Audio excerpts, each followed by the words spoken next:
প্রিয় দর্শক, আজকের এই কাহিনীতে আমরা আপনাদের নিয়ে যাব বহুকাল আগের হিন্দুস্তানে। শোনাবো এমন এক ঘটনা যা শুনে আপনারা অবাক হয়ে যাবেন যে কিভাবে একজন আল্লাহওয়ালা এক পণ্ডিতের অহংকারী মেয়েকে গিরগিটি বানিয়ে দিয়েছিলেন। সম্মানিত দর্শক, বলা হয় যে বহুকাল আগে হিন্দুস্তানের এক প্রাচীন গ্রাম ছিল যেখানে প্রকৃতির অরেল নিয়ামত ছিল।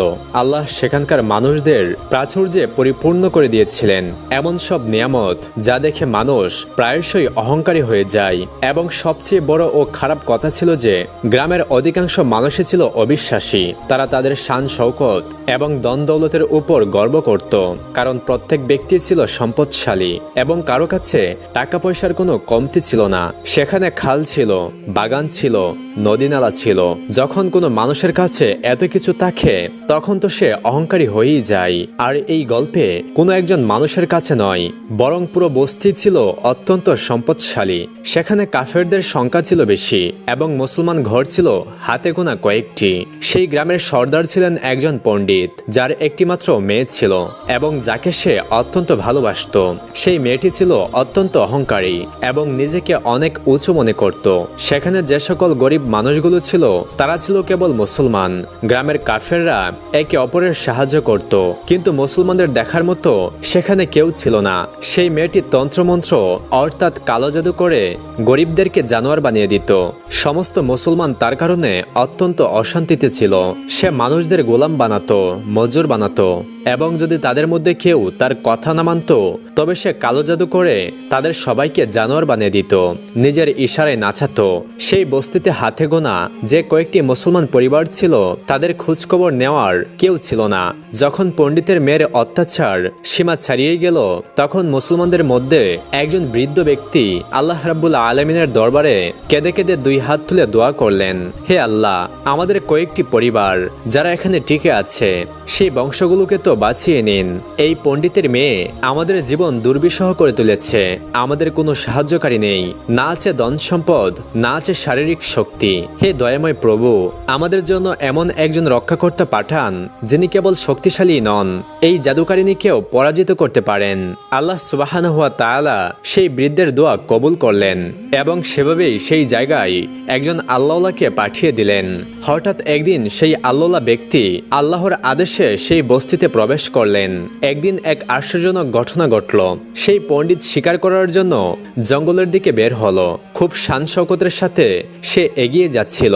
হঠাৎ একটি বিষাক্ত সাপ তার পথ আটকে দাঁড়ালো। যদি পণ্ডিত চাইতো তবে সে তার মন্ত্র দিয়ে সাপটিকে শেষ করে দিতে পারত, কিন্তু সেই সাপটি ছিল অত্যন্ত শক্তিশালী। সেই বিষধর নাগ তার কাছে এসে তাকে দংশন করলো। সে সেখানেই অজ্ঞান হয়ে পড়ে গেল। তার সেবকরা যখন তাদের সর্দারের অবস্থা দেখলো তখন দ্রুত তাকে বাড়িতে পৌঁছে দিল। মেয়েটি তার বাবার অবস্থা দেখে হিন্দুস্তানের বড় বড় কবিরাজ ও হাকিমদের ডেকে পাঠালো। খুব দ্রুতই তারা পণ্ডিতের চিকিৎসা করার জন্য ছুটে আসলো, যারা নিজ নিজ বিদ্যায় অত্যন্ত পারদর্শী ছিল। এটা খুবই অদ্ভুত ব্যাপার ছিল যে অনেক চেষ্টা সত্ত্বেও তারা বিষ নামাতে ব্যর্থ হচ্ছিল। বিষ দ্রুত পণ্ডিতের শরীরে ছড়িয়ে পড়ছিল। কোনো কবিরাজ বা হাকিমই সেই বিষ বের করতে পারছিল না। সে এত বড় ধনী হওয়া সত্ত্বেও নিজের চিকিৎসা করতে পারছিল না। তার তো কোনো জ্ঞানই ছিল না। এত বড় শক্তি, এত টাকা পয়সা, হিন্দুস্তানের সেরা হাকিম থাকা সত্ত্বেও তারা তার শরীর থেকে বিষ বের করতে পারছিল না। সেই সময় শহরে এক দরবেশের আগমন ঘটে। আল্লাহ তাআলা সেই দরবেশকে এই উদ্দেশ্যেই পাঠিয়েছিলেন। দরবেশ পণ্ডিতের বাড়িতে পৌঁছে দরজায় কড়া নাড়লেন। দরজায় দরবারীরা দাঁড়িয়েছিল। তারা বলল, কি ব্যাপার, কার সাথে দেখা করতে চাও? ফকির বললেন, এখানকার সর্দারকে সাপে কেটেছে। তারা বলল, তুমি কিভাবে জানলে? তোমাকে তো অচেনা মুসাফির মনে হচ্ছে এবং আমরা তোমাকে আগে কখনো দেখিনি। দরবেশ বললেন, আমি একজন মুসাফির এবং খবর পেয়েছি এখানকার সর্দারকে একটি সাপে কেটেছে এবং কেউই তার চিকিৎসা করতে পারছে না। দরবারীরা বলল, আরে ভাই, কিন্তু তুমি কে? ফকির বললেন, আমি একজন হাকিম এবং আমি তার চিকিৎসা করতে এসেছি। দরবারীরা যখন ফকিরের অবস্থা দেখলো তখন তারা জোরে সোরে হাসতে লাগলো, কারণ তিনি ছেঁড়াফোড়া কাপড় পরেছিলেন এবং চেহারায় গরিব গরিব মনে হচ্ছিল। দরবারিরা বলল, আরে ভাই, তুমি এত বড় সর্দারের চিকিৎসা করবে? সারা হিন্দুস্তান থেকে নামকরা কবিরাজ হাকিমদের ডাকা হয়েছে। আমাদের সর্দারের কাছে ধন সম্পদের কোনো অভাব নেই। দরবেশ বললেন, যদি তোমরা চাও তোমাদের সর্দার প্রাণে বেঁচে যাক, তাহলে আমাকে ভেতরে আসতে দাও। গোলাম বলল, ঠিক আছে, আমরা ভেতর থেকে অনুমতি নিয়ে আসি। তারা ভেতরে এসে পণ্ডিতের মেয়েকে বলল, মালকিন, বাহিরে একজন গরিব লোক এসেছে। চেহারা দেখে ফকির মনে হয়, কিন্তু সে বলছে যে সে পণ্ডিতের চিকিৎসা করে দেবে। যে বিষ দ্রুত ছড়িয়ে পড়ছে তা সে বের করে ফেলবে। পণ্ডিতের মেয়ে বলল, ঠিক আছে, তাকে ভেতরে রাখো। যখন ফকির সেই ঘরে এলেন, তিনি দেখলেন পণ্ডিত বিষের প্রভাবে ছটপট করছে এবং নিজের পা বারবার বিছানায় আছড়াচ্ছে। সেই দরবেশ পণ্ডিতের পায়ের কাছে গেলেন। যেখানে সাপ কামড়েছিল সেই জায়গায় আল্লাহওয়ালা ব্যক্তি তুথু দিয়ে সঙ্গে সঙ্গে সেখান থেকে চলে গেলেন। পণ্ডিতের সমস্ত সঙ্গী এবং তার মেয়ে অবাক হয়ে গেল যে এই পাগলটা কে ছিল, যে ঘরে এসে সেই জায়গায় তুথু দিয়ে পালিয়ে গেল যেখানে সাপ কামড়েছিল, আর তাকে কেউ ধরতে পারল না। তার মেয়ে রেগে গিয়ে বলল, এটা তো বেয়াদবি, সে এখানকার সর্দারের সাথে গুস্তাখি করেছে। ঠিক আছে, তুতুটা পরিষ্কার করো, আমি এখনই তাকে জাদু দিয়ে জানোয়ার বানিয়ে দিচ্ছি। কিন্তু যখনই তার তুতু পরিষ্কার করার জন্য রুমাল ধরা হলো এবং পণ্ডিতের বিশ্বে নীল হয়ে যাওয়া পায়ে থুতু মোচা শুরু হলো, তখন সে অবাক হয়ে থেমে গেল। সে আঙুল দিয়ে থুতুটাকে সাপের কামড়ের জায়গায় ভালোভাবে মালিশ করে দিল। তার মেয়ে বলল, আপনি কি করছেন? ওই পাগলটা আমার বাবার পায়ে থুতু দিয়েছে, আর আপনি সেই থুতু মালিশ করছেন? সে হাতের ইশারায় পণ্ডিতের মেয়েকে থামিয়ে দিয়ে বলল, মালকিন, আপনি একটু থামুন। যে মুহূর্তে সেই থুতু পণ্ডিতের পায়ে মালিশ করা হলো, বিষের প্রভাব সঙ্গে সঙ্গে শেষ হয়ে গেল। যে পা কাটার উপক্রম হয়েছিল তা এখন আগের অবস্থায় ফিরে এসেছে। পুরো পা যা আগে নীল হয়ে গিয়েছিল তা এখন আসল রঙে ফিরে এসেছে।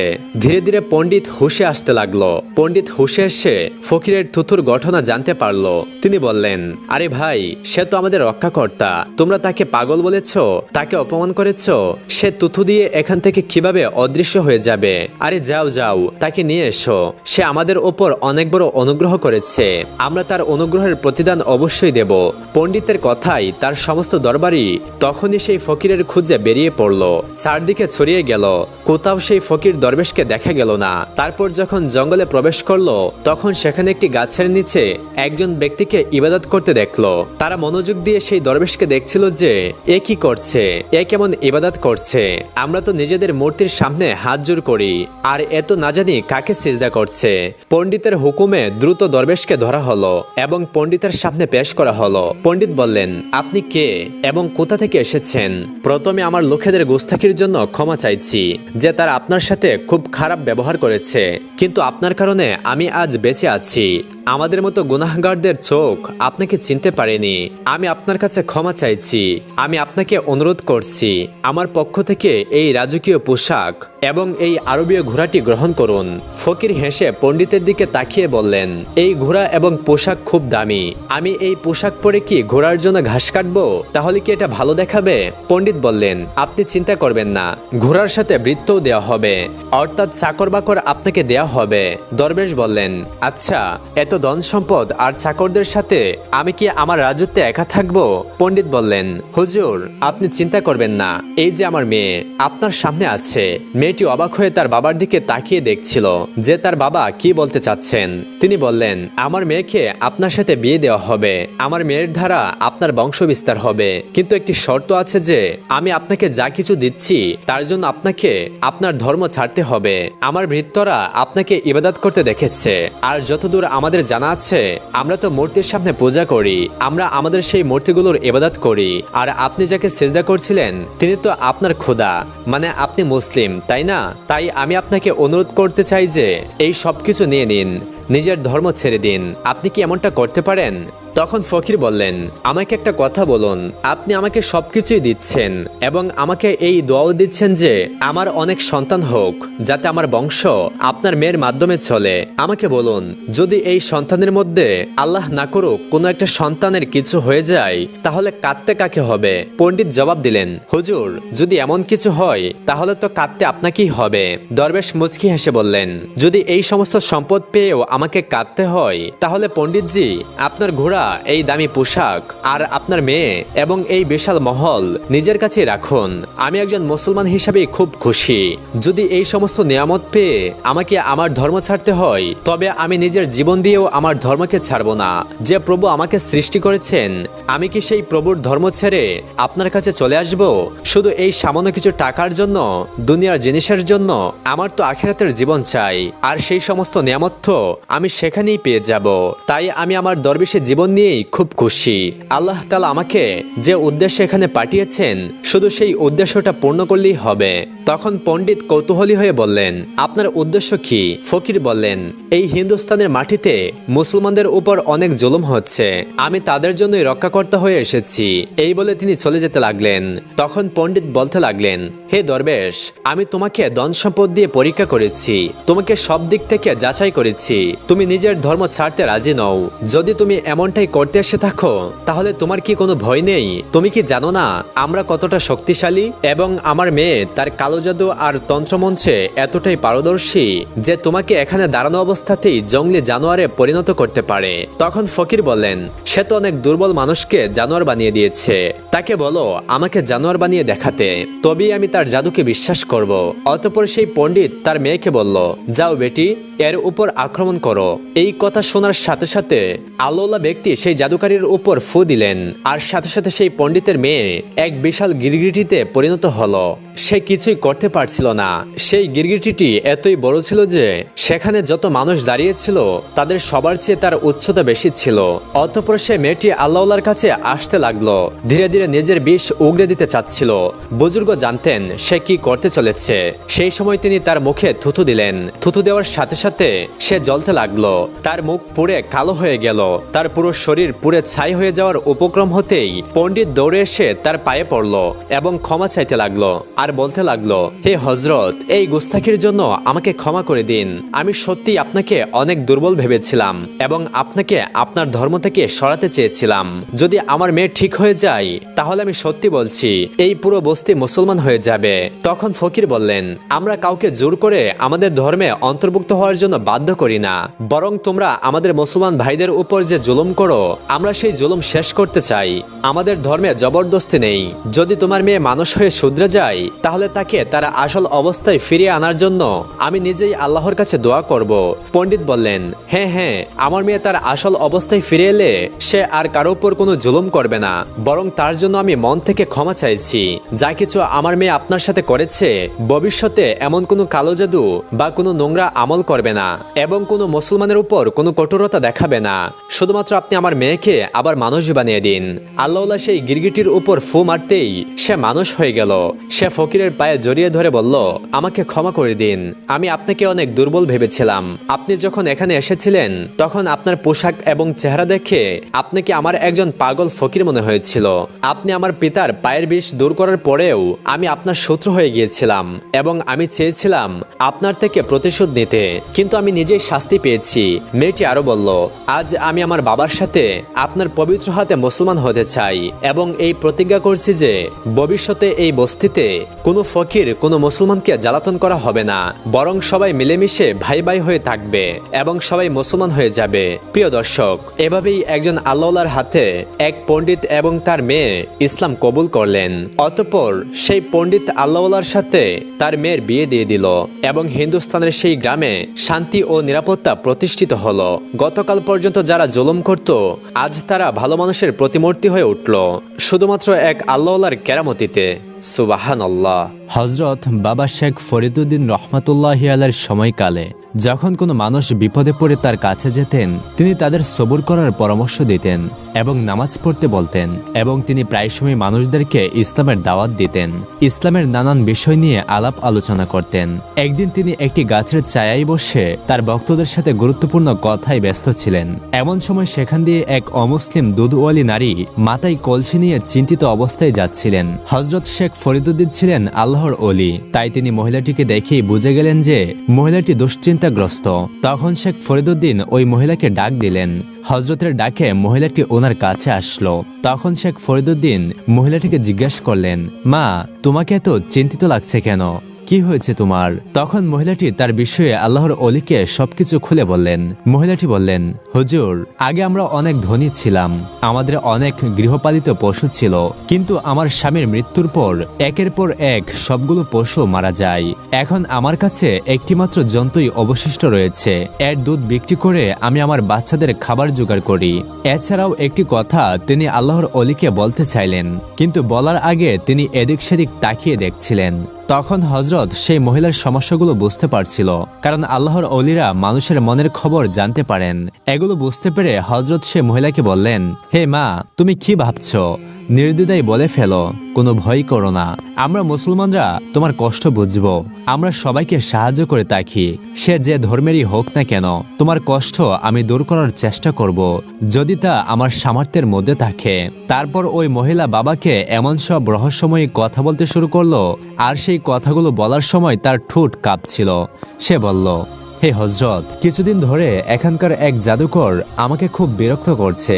তারা আমাকে বলে আমার ছাগলের যত দুধ আছে সমস্ত দুধটা তাদেরকে দিয়ে দেওয়ার জন্য। আমি প্রথমে তাদের কথার কোনো গুরুত্ব দেইনি, কিন্তু পরদিন যখন আমি আমার গ্রামে দুধ বিক্রি করতে যাই, তখন আবার তারা আমার কাছে আসে এবং বলতে শুরু করে, আমাদের জাদুকর গুরু তোমার ছাগলের সমস্ত দুধটুকু চাচ্ছেন, তুমি তাকে ফিরিয়ে দিতে পারো না, তোমাকে দুধ দিতেই হবে। তার কথা কেউ ফেলতে পারেন না। হযরত, তার কথা শুনে আমি ভেবেছিলাম, আচ্ছা ঠিক আছে, দুধ দিয়েই দেই, তারা তো আমাকে দাম দিয়েই দিবে।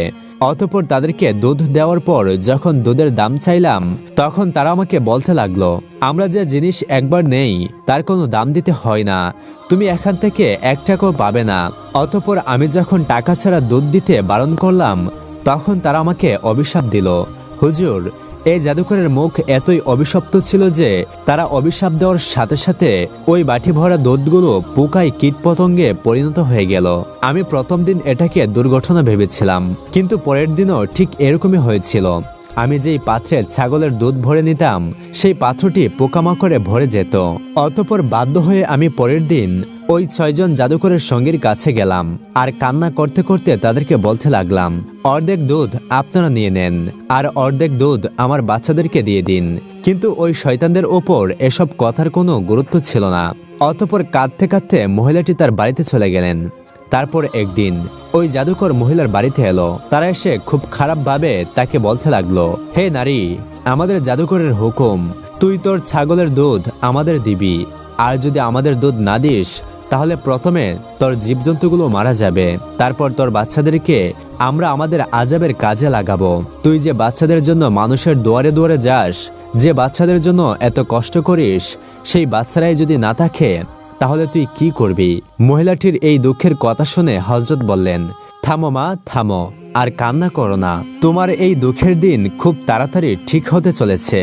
এটা শুনে মহিলাটি বলতে লাগলো, হযরত, আমার দুঃখের কথা বাদ দেন, আমার তো কোনোভাবে চলে যাবে, কিন্তু আপনারা খুব সহজ সরল মানুষ মনে হচ্ছে, তাই আপনাদের দেখে আমি এদিকে আসলাম আপনাদের সাবধান করতে। ওই শয়তানদের নজর না জানি আবার কখন আপনাদের উপর পড়ে যায়, না জানি কখন আপনারা তাদের অত্যাচারের শিকার হন। মহিলাটির সাদা মনের এই কথা শুনে হযরত খুশি হলেন। সে মহিলার মন ছিল পরিষ্কার, সে তাদের সাহায্য করার জন্য সেই শয়তানদের কথা তাদেরকে আগে জানিয়ে সাবধান করে দিতে এসেছিল। হযরত তার এই আচরণে অনেক খুশি হয়েছিল। অতঃপর হযরত খুশি হয়ে তাকে বললেন, মা, তুমি খুব পরিষ্কার মনের মানুষ, তোমার মন খুবই নরম, আমরা ফকির মানুষ, আমাদের এই সাহায্যের কথা মনে থাকবে, তুমি এখন চলে যাও। আমরা মুসলমানরা বিশ্বাস করি আল্লাহ তাআলা যতক্ষণ পর্যন্ত না কাউকে কোনো বিপদগ্রস্ত করছেন, ততক্ষণ পর্যন্ত এই পৃথিবীর কেউ তাদেরকে কোনো বিপদে ফেলতে পারবে না। যদি তুমি ওই জাদুকর লোকজনের ভয়কে বাদ দিয়ে আল্লাহর ভয়কে তোমার নিজের মনে গ্রহণ করে নাও, তাহলে তুমি নিজেও সহি সালামতে থাকবে, তুমি কখনো তাদেরকে ভয় পাবে না, তোমার প্রাণীগুলো আর তোমার বাচ্চাগুলো বেঁচে যাবে। তারপর মহিলাটি বলল, হুজুর, আপনি আমাদের ক্ষুধার কথা বলছেন তাই না? হুজুর, আমি তাকে প্রতিদিনই মনে করি, কিন্তু কোথায়, আমার দুঃখ তো কোনোভাবে কমছে না। তারপর বাবা ফরিদ বললেন, তুমি তো সেই ক্ষুধার কথা বলছো যে ক্ষুধাকে তোমরা পূজা করো, তোমাদের সেই ক্ষুধা তো শুধুমাত্র একটি পাথর, সে তো নিজের জায়গা থেকে নড়াচড়া করতে পারে না, সে তোমাকে কি করে সাহায্য করবে? আর আমি যে ক্ষুধার কথা বলছি সে এক ও অদ্বিতীয়, তার কোনো শরিক নেই। কেউ কখনো তার সিদ্ধান্ত বদলাতে পারে না। তুমি যদি সেই আল্লাহকে বিশ্বাস করতে শুরু করো তাহলে তুমি সহি সালামতে থাকবে। শয়তানের শক্তি কিছুদিনের জন্য, আর রহমানের শক্তি সব সময়ের জন্য। হযরত যখন এসব কথা বলছিলেন এমন সময় মহিলাটি দেখল জাদুকরের ওই 6 জন শীর্ষ তাদের দিকে আসছে। এটা দেখে মহিলাটি হযরত বাবা ফরিদকে বলল, দেখুন বাবা দেখুন, ওরা এদিকেই আসছে, তার হয়তো আমাকে খুঁজছে। ওই মহিলাটিকে ভয় পেতে দেখে বাবা ফরিদ বললেন, তুমি আমার মেহমান, তোমার ভয় পাওয়ার কোনো কারণ নেই, আমি ওদেরকে সঠিক জবাব দিয়ে দিব। এমন সময় জাদুকরের 6 জন শীর্ষ এসে আজব আজব কথা বলতে শুরু করলো, আর ওই মহিলাটিকে বলল, তুই এখানে বসে আছিস আর আমাদের গুরু ওইখানে দুধের জন্য অপেক্ষা করছে, আজকে তোর রক্ষা নেই। এই কথাগুলো শুনে হযরত বাবা ফরিদ বললেন, তোমরা থামো, এই মহিলাকে আমি আটকে রেখেছিলাম, এখানে যেহেতু তোমরাও আসছো তাহলে তোমরাও বসো। এই কথাগুলো শুনে ওই 6 জন শীর্ষের মনে হতে লাগলো যে তাদের পা যেন মাটিতে ঢুকে গিয়েছে, কেউ যেন তাদের পা শিকল দিয়ে বাদ দিয়ে রেখেছে। তারা বাবার চেহারার দিকে অবাক হয়ে তাকিয়ে থাকলো। তারা বাবা ফরিদের কাছে এমন ভাবেই আটকে গিয়েছিল যে তাদের আর কোনো কিছুই মনে ছিল না। তাদের শুধু এতটুকু মনে হয়েছিল বাবা তাদের সামনে বসা, সেই হলো তাদের গুরু। এগুলো ভাবতে ভাবতে সবাই একদম চুপচাপ হয়ে গেল। অতঃপর তারা হযরতের সামনে আদবের সাথে মাথা নত করে বসে থাকলো। তাদের দুনিয়ায় পরিবর্তন এসে গেল। অন্যদিকে ওই শয়তান জাদুকর মনে মনে ভাবছিল, কোথায় গেল আমার শিষ্যরা? ওই কখন গেল দুধ আনতে, এখনো কেন আসছে না? অতঃপর সে দূর থেকে ওই শিষ্যদের উপর জাদু করার চেষ্টা করছিল, কিন্তু তার জাদু কোনো কাজই করছিল না। তারপর সে আরো একটি জাদুকরের দলকে পাঠালো। ওই দলটি যখন সেখানে পৌঁছালো তখন বাবা ফরিদ তাদেরকেও বসার অনুমতি দিয়ে দিলেন। হযরতের এই কথা শোনা মাত্র তারাও মাথা নিচু করে বসে পড়ল। ওই জাদুকরের দ্বিতীয় দলটিও যখন চলে গেল এবং হারিয়ে গেল তখন সে অনেক চিন্তিত হয়ে পড়ল আর ভাবতে লাগলো, দুইটা দলকে আমি দুধ আনতে পাঠালাম, কিন্তু কেউই এখনো ফিরে আসছে না। মনে হয় সেই সুন্দরী দুধ বিক্রেতা নারী তাদেরকে আটকে রেখে দিয়েছে, আমাকে সেখানে যেতে হবে। অতঃপর জাদুকর সেখানে গিয়ে রাগান্বিত হয়ে জোরে চিৎকার করে বলল, তোমরা এখানে কি করছো? আমি কি তোমাদেরকে এখানে বসে থাকার জন্য পাঠিয়েছিলাম? তারপর বাবা ফরিদ বললেন, আমি ওদেরকে এখানে আটকে দিয়েছি। জাদুকর বলল, তোমার এত বড় স্পর্ধা যে তুমি আমার শিষ্যদেরকে আটকে রাখো? এই বলে সেই জাদুকর মন্ত্র পড়ে ফু দিয়ে সনদের পাথর বানিয়ে দিল। অতঃপর সে জাদুকর বাবা ফরিদকে বলতে লাগলো, আমি এগুলোর উপর এত আমল করেছি যে আমার চেয়ে বড় কোনো জাদুকর এখানে নেই। আমি যেভাবে চাই যখন চাই তখনই মানুষদেরকে আমি কীট পতঙ্গে পরিণত করে দিতে পারি। এই বলে সে মন্ত্রের পর মন্ত্র পড়ে তার সৈন্যদের উপর ফু দিতে শুরু করলো। সেই জাদুকর ভেবেছিল এখনই তার শিষ্যরা উঠে দাঁড়াবে এবং বাবাকে আক্রমণ করবে, কিন্তু জাদুকরের সব মন্ত্র ফিরে আসছিল। জাদুকর যখন এগুলো করে ক্লান্ত হয়ে গিয়েছিল তখন বাবা বললেন, এসব জাদুটোনা এখানে চলবে না, এরা এখন আমার শিষ্য, তোমার না। এরা এখন মুসলমান হয়ে গিয়েছে। তুই এদের দ্বারা গরিব দুঃখী মানুষদের উপর দিনের পর দিন অনেক অত্যাচার করেছিস। তোর জন্য এই বেচারি দুধওয়ালি অনেক সমস্যায় পড়েছে। হযরতের এই কথা শুনে জাদুকর খুব রেগে গেল এবং চিৎকার করে করে মন্ত্র পড়তে শুরু করলো। আর তখনই সেখানে কিছু দুষ্ট জিন এসে উপস্থিত হলো। তার ডাকে যত বড় বড় শয়তান ছিল তারা সবাই চলে আসলো। তখন জাদুকর বলতে লাগলো, হে আমার শিষ্যরা, তোমরা এই জাদুকরের উপর আক্রমণ করো। সে আমার সৈন্যদের উপর জাদু করেছে এবং আমার জায়গা জমি দখল করতে চাচ্ছে। তখন ওই দুষ্ট জিনেরা বাবার নুরানি চেহারা দেখে ভয় পেয়ে গেল এবং জাদুকরের জাদু উল্টে গিয়ে তার উপরই পতিত হলো।